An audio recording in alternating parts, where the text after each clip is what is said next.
Get the duck out of here. Oh, and spoilers. Welcome to the channel, I'm Hayes, I talk movies all day, so subscribe right now if you want to be entertained. And today, I want to talk about Howard the Duck, the 1986 sci-fi comedy that was actually based on a Marvel comic book series, so as far as I'm concerned, this is an MCU movie. But anyway, how this works is that I'm going to go through the movie, point out all the reasons I can find as to why it's trash, and then at the end, drop a few final thoughts. So the movie starts off by letting us know that George Lucas was involved, which pretty much means that by now, there's got to be at least 20 different versions of this film with added special effects and varying degrees of retconning. We're also shown a regular looking cityscape with two moons, a regular looking apartment with duck pictures and duck movie posters, all leading up to the reveal that there is a duck living there, which is cool, but why? The film is literally called Howard the Duck. Why are they doing this like it was gonna be a surprise? Also, his name is actually Howard Duck? Really? A whole planet dominated by ducks and his last name is Duck? Really? I mean, I ain't saying it's impossible, but really? And this guy, Willie Waddle? Yeah, that means something completely different where I'm from. Also, why would they dox Howard? Granted, that's an address for another planet, but you know somebody went looking for it. Also, are those fish pets or food? Also, since Playboy is a magazine that has pictures of naked girls, shouldn't Play Duck be a magazine that has pictures of naked, non-dominant animal species? Also, these ducks have nipples? They're gonna have to explain that one. So Howard gets sucked into a space tunnel that somehow doesn't affect all of the anyones or anythings that are between it and Howard, it just only takes Howard. Really? Also, how does his chair burn up when leaving the atmosphere but his clothes and his entire body stays intact? They're gonna have to explain that one. Also, while Howard was being dragged from his planet to Earth, the narrator says, "In the beginning there was Howard the Duck." But clearly that's not true, since this is not the beginning. There was obviously something there before Howard the Duck, unless he's talking about a different Howard the Duck, and if that's the case, maybe they should be telling that story instead. Also, Howard enters Earth's atmosphere and falls to the ground, crashing through a billboard and colliding with an Acme water tower. Howard died in this scene. It's hard to believe now, but back in the 80s, this was considered the tough guy look. Anyway, these tough guys find Howard and presumably think he's a kid in a costume, just going by the fact that none of them are freaked out by a giant talking duck. So naturally, they take Howard to a nightclub and force him onto a guy called Bender, claiming they found him a date. But the bouncer is not having it. He takes Howard off Bender saying, "No kids allowed," to which Bender replies, "Hey, that's my date." So, is Bender a pedophile? And these tough guys, are they knowingly supplying him with kids? Well, I guess we're just gonna completely ignore that. Which, come to think of it, that's a pretty accurate prediction of the future. Anyway, when Howard lands on the front of the Satan Slut's motorcycle, with the other motorcycles all around, look at the direction he falls after she hits him. Howard died in this scene, so Howard comes to the aid of Beverly when she gets harassed by the two creepy guys, and I guess this is to establish Howard's heroic nature. But here's the thing, why? I mean, I know she was calling out for help, but still, why? Since Howard landed on Earth, he's been manhandled, duck-handled, chased, punched off a moving motorbike, nearly forced into a pedophile ring. As far as Howard knows, street harassment is just normal Earth people behavior. Well, to be fair, it kind of is. Also, why is this guy wearing some lingerie looking glove? Mate, the 80s was wild. Anyway, after Howard takes care of the thugs, Beverly says, "I guess I should thank you for chasing those guys off." But she doesn't actually thank him. She does later say, "Thanks again," but never actually thanked him the first time. Beverly takes Howard back to her apartment and Howard makes a sarcastic comment. Beverly then says it's a cheap place her manager got for her. But here's the thing, that apartment is huge, and apparently it's cheap enough for a singer and a local band to afford without having to share. This film could not be made today. You don't have any idea what I'm talking about, do you, Mr. Hello? Duck? It's Howard, thank you. But his name is Howard Duck. We saw that earlier, so she actually guessed correctly. Also, Howard said he doesn't drink out of bowls. Okay, so what does he do with the remaining milk after eating cereal? They're gonna have to explain that one. So Howard actually has a PTSD episode and the movie just plays it off for laughs, and man, this movie is so 80s. Does everybody on your planet look like, Like you? Obviously. Why? So if everyone on this planet looks the same, how do they tell each other apart? And we already saw in the beginning that not everyone looks the same, so... That was a fucking lie. After Howard falls asleep and Beverly wonders if he still needs consent to feel up a talking duck, Beverly goes through Howard's wallet and finds his money, which says the United States of Anatidae, which is interesting because Anatidae refers to water birds like ducks and geese. But since the whole planet is ducks, why would one place be called the United States of Anatidae? That would be like saying the United States of Homo sapiens. Also, they use Washington DC as a place on Howard's planet. It's where he lives, it's on his ID. So what's Washington DC? Does that exist there too? Or did somebody in the prop department screw up? Also, that condom would be pretty useless after being taken out the wrapper, or have they invented condoms that don't ever dry out? Furthermore, that condom would not fit the shape of a duck's dick. They're gonna have to explain that one. This is humiliating. I just don't want people freaking out all over the place. Beverly takes Howard in a cab to go see a scientist friend. Now I get that they don't want to freak people out, but I'm pretty sure a talking duck from outer space is not the weirdest thing that cab driver's seen that day. They can take him out the bag, it's fine. But for real though, you really should be watching the road. Man just turned his head all the way around like rearview mirrors don't exist. It's a bird! It's a plane! No, it's a duck.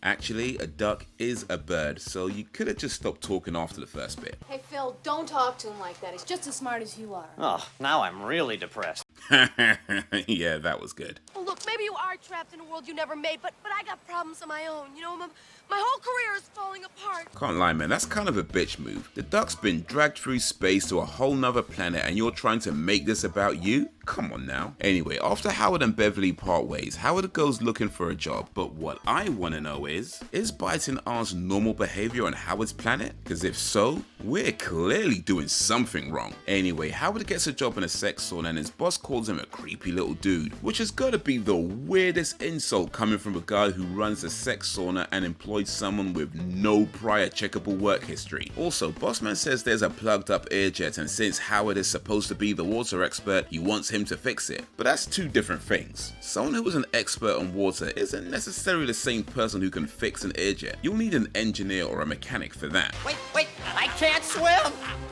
Whoops! Wait, so this guy put down that he's an expert on water, even though he doesn't know how to swim? Well, to be fair, it is possible to be an expert on water and not know how to swim, but maybe that's the type of lie you don't tell. But true say though, Howard gets 10 out of 10 for quitting his job in the best way, and let that be a lesson to everyone. You don't need to be putting up with nobody's disrespect. During the Lonely Howard montage, Howard is getting off a bus and everyone starts freaking out at the sight of him, but he was clearly already sitting on the bus, so how come nobody was freaking out then? Also, would those TVs really be turned up loud enough to hear from the outside of the shop? Because that seems like a terrible business decision. Likewise, would the music from the club be loud enough to hear clearly from outside and across the street? So Howard goes into the club to watch the cherry bombs, but how did he get in? We already know the bouncer thinks he's a kid in a costume, so what happened? Anyway, Beverly is singing a sad song and suddenly stops and says, "It's way too depressing," and then shouts, "Give me a beat!" And everyone else in the band just seems to know what to do. Now, my initial thought was, nah, the band would be mad at Beverly for changing the set without notice, and since nobody knows exactly what "give me a beat" actually means, they'd all be playing different things. But then it occurred to me that this would have actually been planned out after Beverly saw her son do something similar 31 years ago. I warned you when you got into rock management, you'll be dealing with the entertainment types, you know,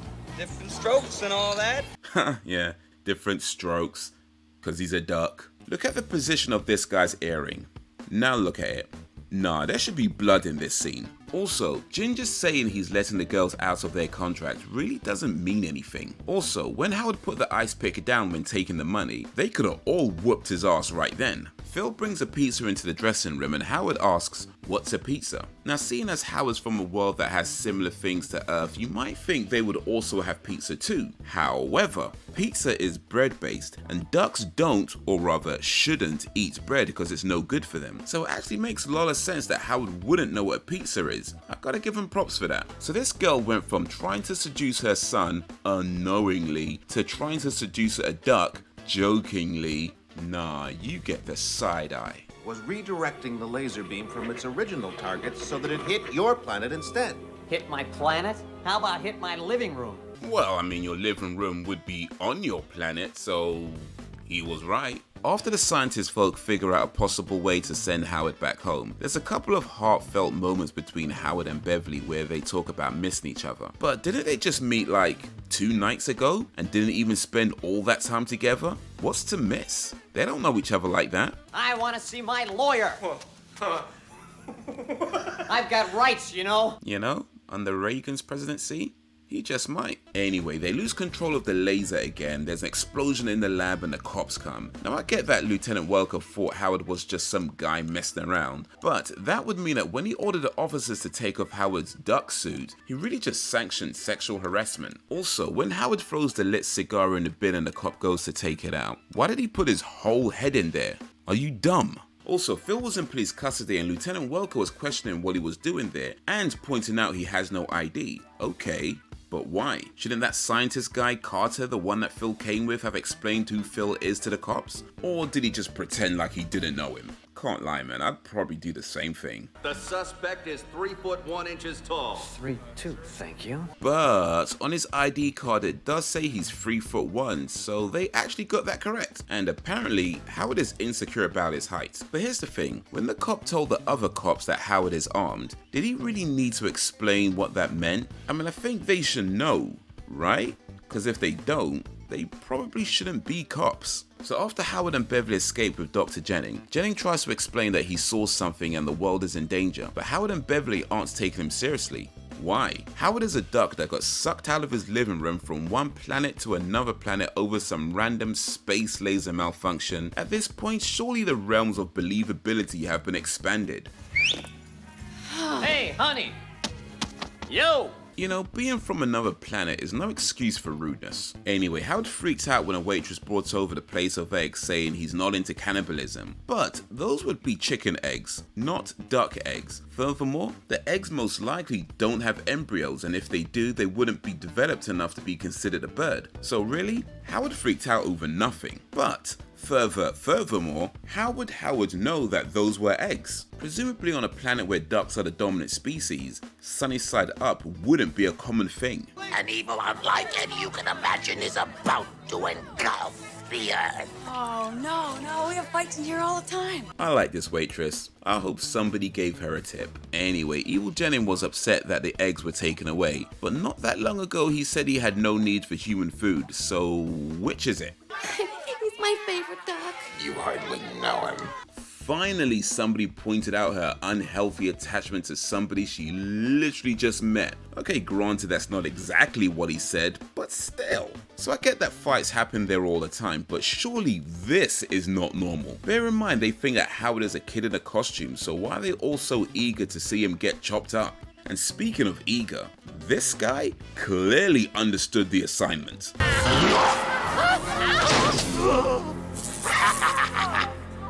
Are you okay, Howard? Yes. I mean, I get the joke, but that's actually not where a duck's penis would be. But then, to be fair, he's from a planet where ducks have human-shaped dicks, so maybe? Evil Jennings starts shooting lightning fingers at the shop, smashing up everything. Everybody's running scared, but what's this guy stopping for? I can all but guarantee you are not getting paid enough to even consider taking on an evil alien dark overlord. Keep it moving, bro. Anyway, during the electric light show, this guy gets sent through the window, but my question is, why is that car parked so close to the shop? That's gotta be breaking some kind of rule, and I hate when people don't park properly. This dude should have fell ass first on the ground while smacking the back of his head against the car bumper, causing internal bleeding. This guy died in this scene. More energy! You know, there's a whole generation of people that have no idea what this is. So after Evil Jennings drives away with Beverly, Lieutenant Welker and the other cops show up at the diner. But why is Phil there? Last we saw him, he was in police custody at the lab after his science friend abandoned him, but that was like 20 minutes ago. Shouldn't they have taken him to the station by now? Anyway, Howard and Phil team up to rescue Beverly, and did the cops just leave a criminal in a car with the window down and the door unlocked?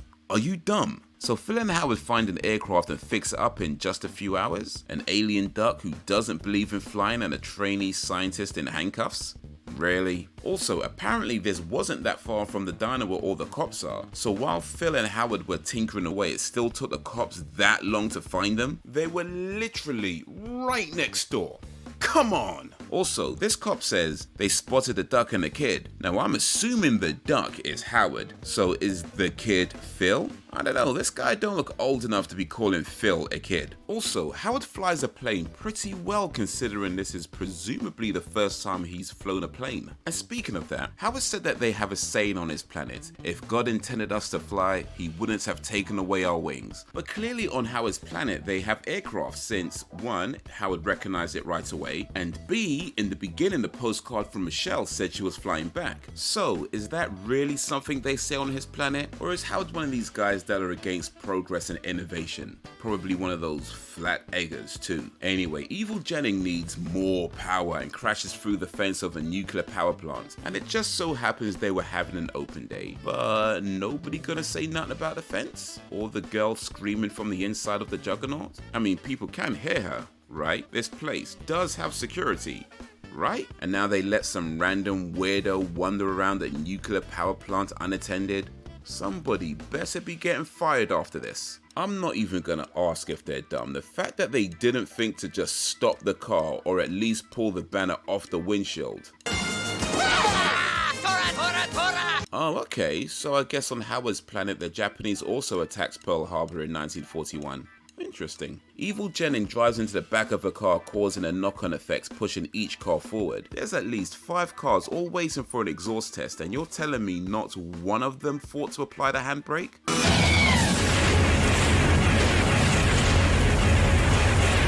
Beverly died in this scene. This guy sees the cops coming from the opposite direction chasing a small aircraft and didn't stop. Like, where are you going that's so important you're not gonna stop for a cop car chase? Cause maybe they should be telling that story instead. Really? This 3'1" duck was able to kick a locked security door open?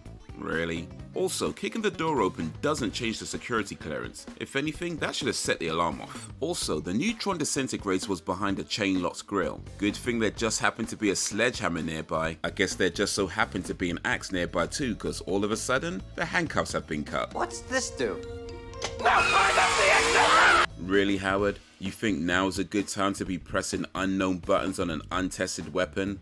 Are you dumb? Also, after Phil blocked Evil Jennings' attack, Howard laughed before checking if Phil was okay. That definitely makes him an arsehole. Prepare to eat beak. So is that something they say on Howard's planet as a way of saying prepared to lose? Because if it is, kind of an odd thing to say. I mean, if your beak got eaten, wouldn't that mean you lose? Also, Dark Overlord uses alien magic to suspend Phil and Beverly. So why don't he do the same thing to Howard and Dr. Jennings? Matter of fact, why didn't he just do that to everyone long before this? Would have saved a lot of hassle. Also, is that countdown clock made by the same people who made the countdown clocks in MacGyver? Because it's counting down real fast in the beginning, then slows down at the end to give Howard just enough time to blow up the laser. Also, did they have to blow up the laser? I mean, couldn't they just have turned it off? Also, Howard says, "Goodbye, Duck World." So is that the name of his planet? Can't lie, that's a dumb name. Also, what happened to the cops? Shouldn't they be there by now? They weren't that far behind Howard and Phil. Or is this like a GTA where the cops stop chasing you when you go inside a building and start a mission? So the movie ends with Howard becoming the new manager of the Cherry Bombs. And this alien duck with no connections and little Earth experience was able to get an unknown local band to play a big venue with a whole crowd of people showing up to cheer them. Honestly, that's probably the most unrealistic thing in this film. They're really gonna have to explain that one. Alright, so before I get into my final thoughts, if you liked this movie, check out these movies. They're all films about a lovable alien that comes to Earth and goes on a wild adventure with their new best friend. And with the exception of E.T., they all have very questionable legal residency. Okay, so let's talk about Howard the Duck. I think the first time I saw this movie would have been maybe early 90s. I remember it came on TV. In fact, I only watched it because Holly Robinson Peete was in it, and I knew her as a hot chick from Hanging with Mr. Cooper. Turns out she's barely in the movie, so yeah, that was a little disappointing, but I still enjoyed it anyway as a fun, humorous film that doesn't require much thought. And now that I'm watching it again in 2023, I still think it's a fun, humorous film, but perhaps requires just a little more thought than I thought. So the thing that stood out to me the most is how close Howard and Beverly become in such a short amount of time. It's kind of weird, even by movie standards, because you'd think only people who are alone would get that attached that quickly, but Beverly's not alone. She's got the band, and to some extent Phil, and to a lesser extent her manager, and Howard, he's got his mother, Jim, Wendy, and of course Michelle. So it doesn't really make sense that they're so drawn to each other like that. But here's the thing, just because you're not alone, that doesn't mean you're not lonely. Beverly doesn't seem to hang out with the cherry bombs outside of band-related stuff, and is never seen with her manager Ginger. Out of all her human companions, she spends most of the time with Phil, but his interest is more so the scientific marvel that is Howard the Duck, and less so building a friendship with Beverly. Howard is never seen with any other ducks in the film. He seemingly lives by himself, has a few ducks checking in on him, but who is actually in his life? Speaking of which, they never did answer if Michelle flew back to see Howard.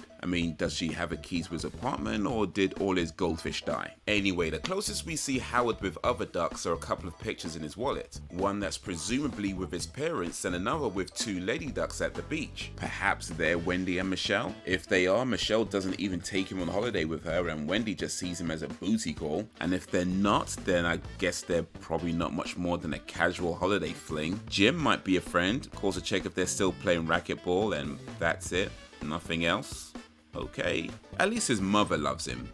Potentially. The point is, perhaps on the surface their lives are like a cool party, and just like how most people don't see the truth about Howard and think he's a kid in a costume, perhaps no one sees the truth about Howard and Beverly's lives, that they're both longing for a deeper connection that just isn't there. So when they meet each other, it's hard for them not to become attached because they each feel that voice that's missing in the other person's life. And there's also another reference with Phil and Ronette sort of getting back together. Ronette saying, "I don't know who's more desperate for dates, you or me," which would suggest that they got back together primarily out of a fear of being alone. Even the Dark Overlord wanted to bring the other Dark Overlords to Earth. So I guess in the end, this is a film about connection, not wanting to be alone, and perhaps most importantly, finding your kindred spirit, even if it is a duck from outer space. But that's what I think of Howard the Duck. What do you think of Howard the Duck? Let me know down below, and while you're there, be sure to like, subscribe, and drop a suggestion if you don't mind.